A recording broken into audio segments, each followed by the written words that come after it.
what America was and what it can become. This is Liberty Town Hall. Glad to have you today at Liberty Town Hall. His name is Glenn Wilson. I'm Greg Marshall. It's a pleasure doing business with you today.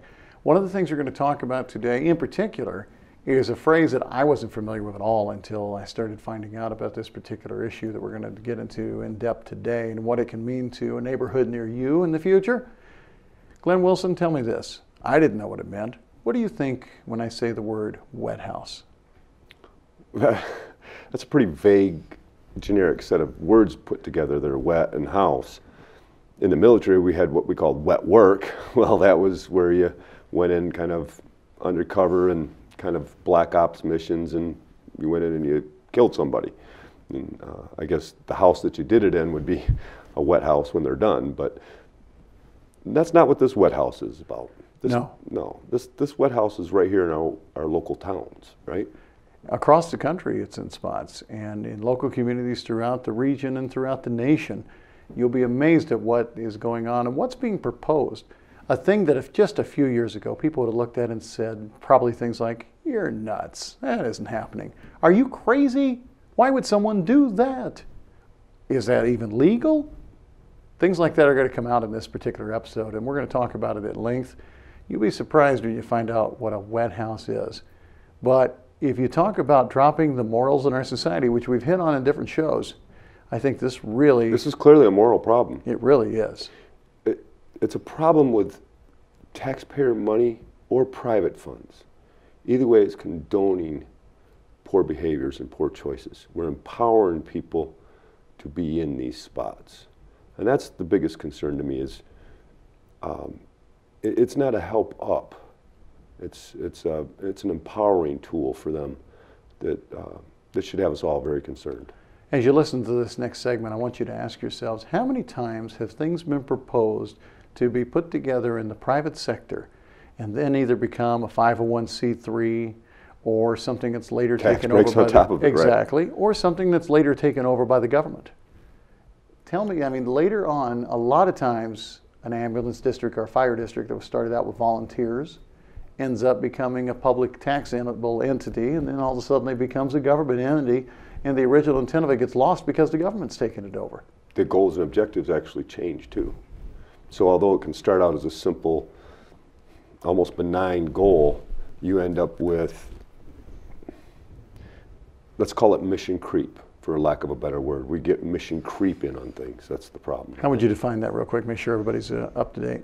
Mission creep to me would be where you start out with one set of goals and it expands and expands and expands until finally the original goal is often left behind. And now you have some big monstrosity that, well, like our government.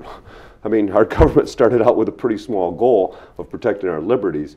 Now it's a mission creeped into the point where we're actually, I guess, changing the role of government to the point where we're a cradle-to-grave society cared for by our government instead of by ourselves. That would be a mission creep, I think, against the Constitution. Name me, at least in my opinion, the biggest, as far as the charitable organizations that befell the ultimate mission creep. What comes to mind? It's okay if you don't know, because a lot of people don't put this together because it's been a long time since it happened. I'd have to think the Red Cross would be in that boat to a major degree.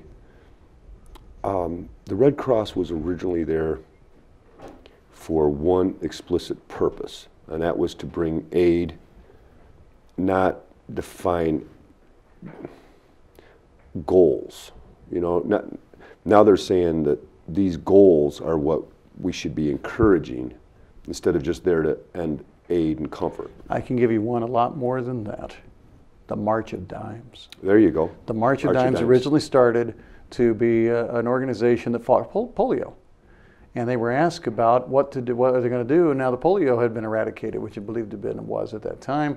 And they said, oh, well, we're not going to break up, we're going to start something else. And what did they do? Now the March of Dimes raises money for something that can never be totally stopped. Can it be lessened? Oh, yeah. But you're never going to be able to totally do away with premature birth and low birth weight. That's impossible. These wet houses are the same concept. They're going to do the same thing, and we need to address it head on and say this is not going to be something that we're going to accept. We'll So- talk about it more when we continue. That's Glenn Wilson. I'm Greg Marshall, and this is Liberty Town Hall.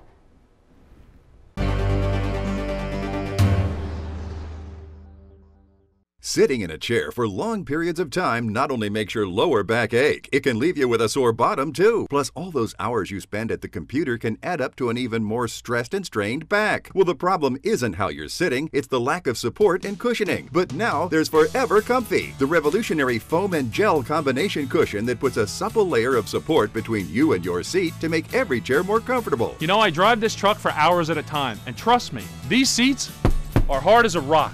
But since I started using Forever Comfy, my back feels good and my bottom feels good. Other gel-filled cushions sell for up to $100, but you can get the Forever Comfy with high-density foam and therapeutic comfort gel for only $19.95. But wait, call right now and we'll send you a second Forever Comfy free. You just pay separate processing and handling. That's 2 for just $19.95. To order Forever Comfy for $19.95 plus processing and handling, call 1-800-307-3318, or you can order online at getforevercomfy.com.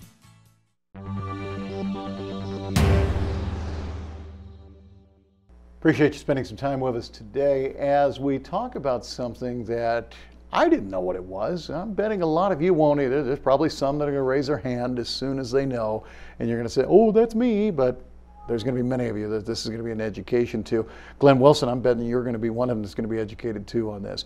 Have you ever heard of a wet house? A wet house. Let me explain. You've been to a homeless shelter. Maybe not. Gosh, I hope you haven't. But if you ever have, one of the rules in many homeless shelters is that you're not coming in there drinking. You're not coming in there high or anything. You're going to come in there and you're going to be straight as an arrow. And if they detect alcohol in your breath, among other things, you're not going to be able to be there. Right. Now, think about this.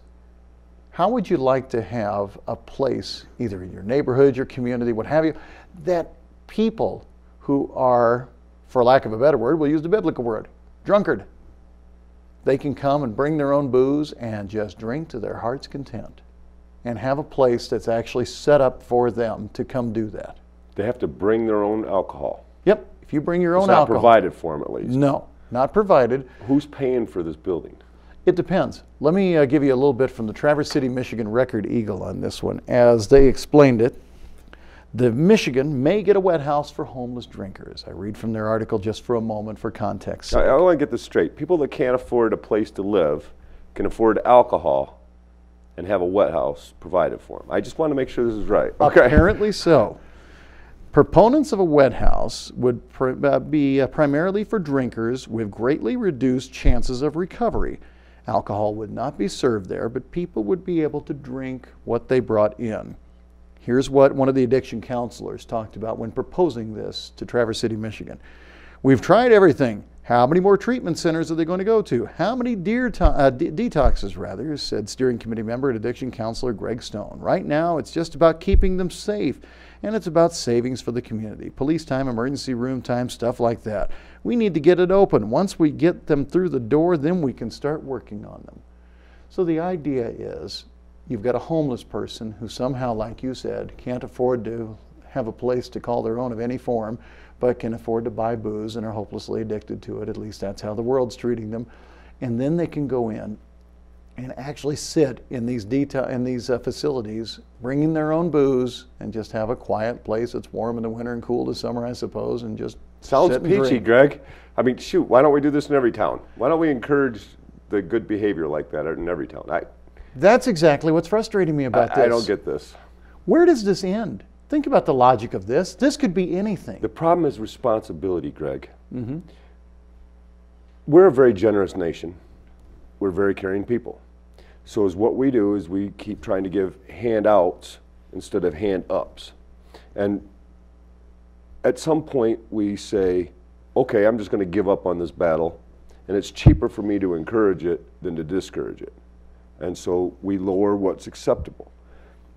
At some point, if an alcoholic can't afford a job or stay working to be able to afford a place to live and so on and so forth, it's a spiral down, all right? And when they hit bottom and they realize this is not working no more, they can't sustain, then they can face the reality of the situation they're in. But as long as you can give them a way to survive and keep their bad habits, that's just going to empower them to keep on going. That's the way I see it. You know. So basically what you're telling me, still stop me if I'm wrong, is that we're keeping people from hitting rock bottom by doing this. Right, we're empowering them to keep drinking this way. Now the other side... And that's the same not just with alcohol, it's the same with drugs. We have... Oh, what would stop them from creating a drug house the same way? Nothing. Where would this come, where does this end? The logical conclusion is anything. We've already passed Any out vice. syringes.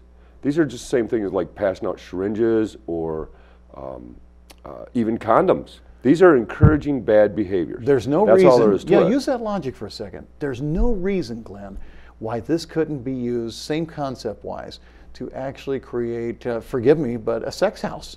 Why wouldn't we create a house for young high school kids to go to because they have nowhere to go to do there's this? people that say... And now it's safe and it's done in the... I mean, you could use that argument for any kind of vice there is. Every vice. Unless you're willing to address the fact that this is a problem that is unsustainable for that person, you should quit helping them continue that behavior. And a wet house, a crack house, or drug house, or a prostitution home, or any of these things, when it's paid for by society, that's telling that person that society will pick up the bill and will, it's okay to do that then. It's really a stamp of approval by the community, I think. Using the example in the Traverse City Record Eagle in Traverse City, Michigan, it says, Seattle and Minneapolis are among communities across the country with wet houses or similar facilities. Many shelters don't allow intoxicated people inside at certain times. A wet house would give them a place to go. So they're trying to say it under the guise of, you're going to the grocery store and you shouldn't be accosted by somebody drinking on the sidewalk. You're going to a park and you shouldn't have to see that. So Arrest them. well, there's the other side. In society, think about that for a second. In society, not only is this... I'd rather pay for a jailhouse than a wet house. Not only is this empowering you, as the example you gave, about empowering people to continue their bad habit, it also hides it from the public to where we don't know it exists, to where we don't feel, we talked about America being a generous nation. Right. We don't need to be seen by that stuff. Closet drinking on society level. Exactly. So we're hiding our problems instead of trying to face them. Well, I want to know how much is it worth borrowing from China or foreigners to provide these things. I mean, I thought Mitt Romney had a very good comment that says we're going to look at what we're spending money on based on, is it worth borrowing money from people that don't like us? Yeah, really.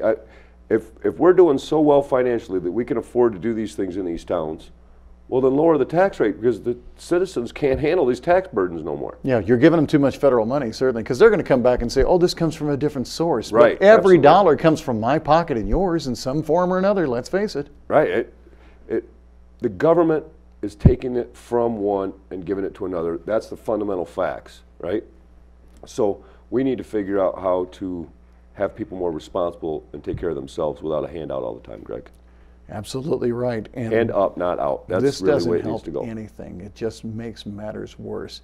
Now, when we come back, I want to talk a little bit, Glenn, about what we need to do as far as things like this in our community. Wait until you give that logic some thought about what happens when we try to place some of these in different communities. I mean, what's going to happen when somebody comes knocking on your door telling you, hey, they're getting ready to put a wet house in our neighborhood? Boy, that's going to bring the property values up. We'll talk about it more when we continue. This is Liberty Town Hall.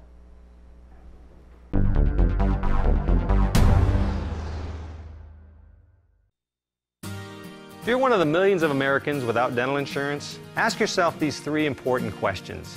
1, does your company not offer dental insurance? 2, are you self-employed? 3, are you retired?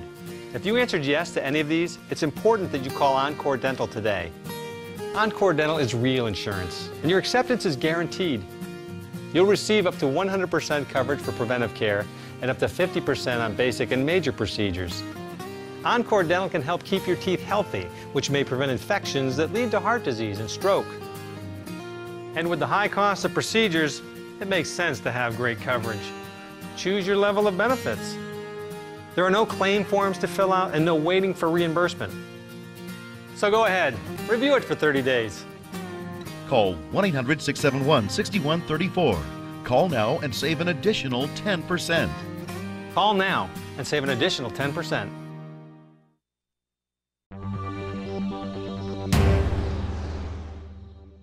Continuing our conversation, if you're just tuning in, what is a wet house? You see it on the screen, and that's exactly what we're talking about. It's a place being proposed. Some areas of the country already have them, if you're not familiar, in which they will let people who are homeless or in other situations of intoxication who have taken treatment several times come in, bring their own booze, and just have a place to, I guess for lack of a word, booze it up. And I think it's a sad situation. We're going to talk about it right now, Glenn, from a position of property rights. Well, who's paying for this? Well, number one, this one's being proposed. I'll give you how it's written out. It says a facility in Traverse City. We're talking about Traverse City, Michigan, where this is being proposed. And from the Traverse City Record Eagle news publication. Direct quote from the article: a facility in Traverse City likely would have to be privately funded and have up to 12 beds and be staffed around the clock. So privately funded. Well, hang on. Likely privately funded. Remember, who are they going to talk to first? The government. The government. They're obviously going to them for a zoning issue. Mm-hmm. They may be going to them for generosity. You just don't know how that's going to turn out. We've seen enough government issues before something starts out with a proposal like that. Does not mean it has to stay that way. Well, let's look at this from the very personal rights. Let's take it back to the fundamental. If I bought a house and I was paying for the electric and all the taxes and whatnot on the house, and I invited a bunch of my friends over, a dozen of them or so, right? Mm-hmm. And I said, here, drink to your heart's content. It's fine. I'm paying for it. Does it really matter public-wise then? I'll go one step further. It does matter. You tell somebody to drink to their heart's content, I'll throw you a couple of examples that can get you in serious trouble. What if something happens to one of those people? You're responsible for them. So you who's can the at least liability be on civilly this? sued, if not criminally prosecuted.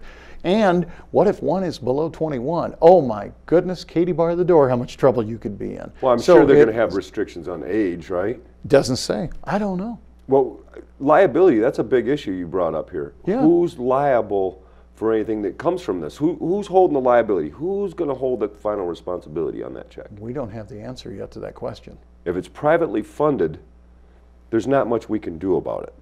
I really don't see how we can stop somebody from making their own choice to spend their money to allow people to be empowered to drink themselves to death. We can still make a stand on what's right and wrong, and We should. can make a moral stance. And the other question is on property rights issues.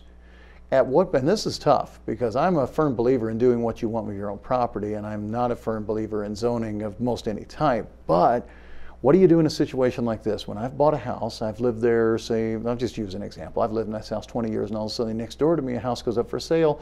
The government, this private funded group, combination of, comes in and wants to buy that house so they could put a, quote, wet house in there, or a drug rehab house, or anything. I mean, we hear that all the time about where do these kind of things go. Where would it go in a case like this? Well, at that point, it would be considered a business, right? That would be a business, not a residential. A business has to make a profit. This is probably going to be some 501c3 situation that won't be a business. I was going to say, businesses don't have to make a profit per se, that with the nonprofit statuses and whatnot. But they treat those much differently than I don't even know how this could be a nonprofit status thing. How would they even qualify? Because they're doing. Does that mean the public house service. is tax exempt on property? You know it will be. If they, I feel certain it will be. There's so many problems come into play Mm-hmm. when the public sector dollar is brought into, when the public's paying for it, whether it's taxes, whether it's tax breaks. Again, we're paying for it one way or another, unevenly taxing people, right? And when it brings down the social structure of our society, those are probably the two big ways we either pay for it with cash or morals. So if it's private, though, how do you stop that? And can you? Should you? Well, that's the big issue, and that's why we bring things like this up, because that's how we figure out what's going on and what should in bringing it to the light of day, Glenn. And that's why we're here today. I don't want anybody telling me what I can do with my property. So if I wanted to be a careless individual that said, we are not going to care what happens in the community, we're going to do this. I'm going to write the check, we're going to do this, right? How do you stop that?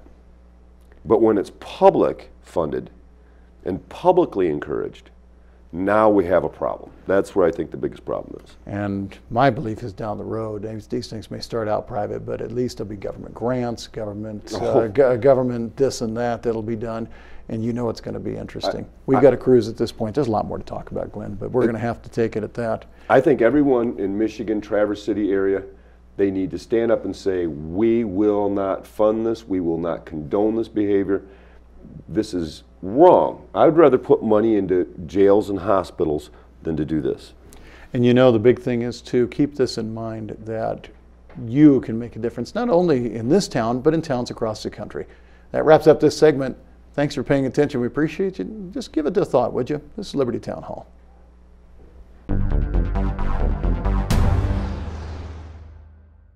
Stop switching back and forth between drill bits and driver heads. Bo Riles here for the Halftime Drill Driver, the innovative new way to drill, flip, and drive in only 5 seconds. You'll never have to change a bit in the middle of a job again. And you can go from drilling to driving, Phillips to flat, any combination for any task. The breakthrough, our patent-pending swivel head that flips and locks, giving you precision performance from drilling to driving in seconds. You get the Halftime Drill Driver for only $19.95. I'll even include 4 Phillips heads, 4 flat, and 4 drill bits, no charge. Call now and receive this durable carry case free. Call or click right this minute and get a second complete set free. Just pay separate processing and handling. You get it all for the low, low price of just $19.95. To order Halftime Drill Driver for $19.95 plus processing and handling, call 1-800-374-7875 or log on to gethalftime.com.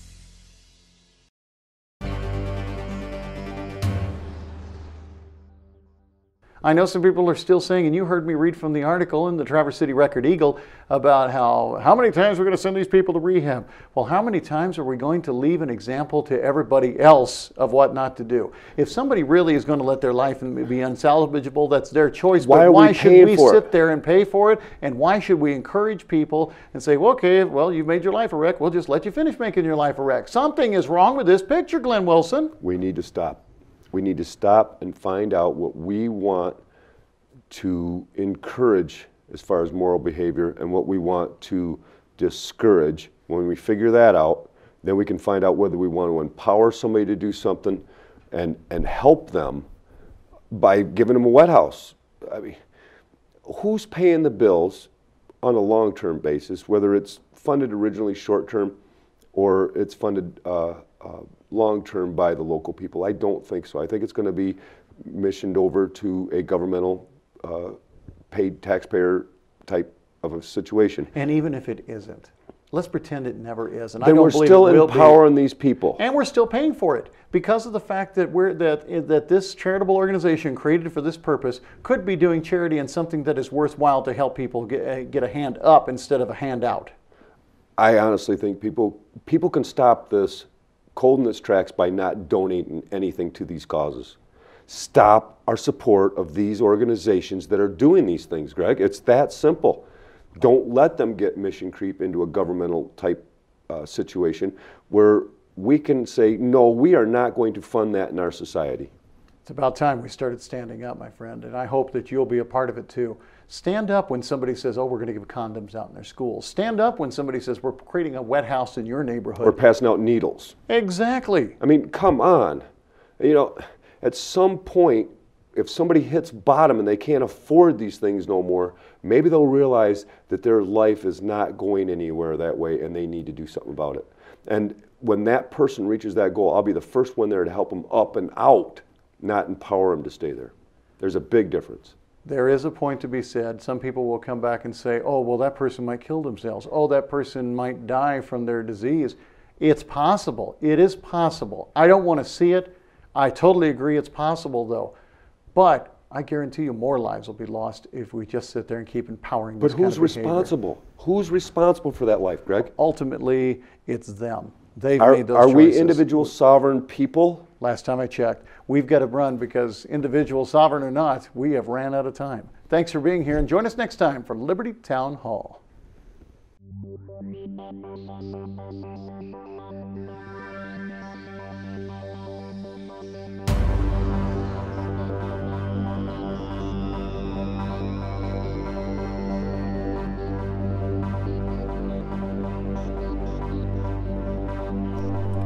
I pray heaven to bestow the best of blessing on this house, and all that shall hereafter inhabit it. May none but honest and wise men ever rule under this roof. Letter to Abigail Adams, John Adams, November 2nd, 1800.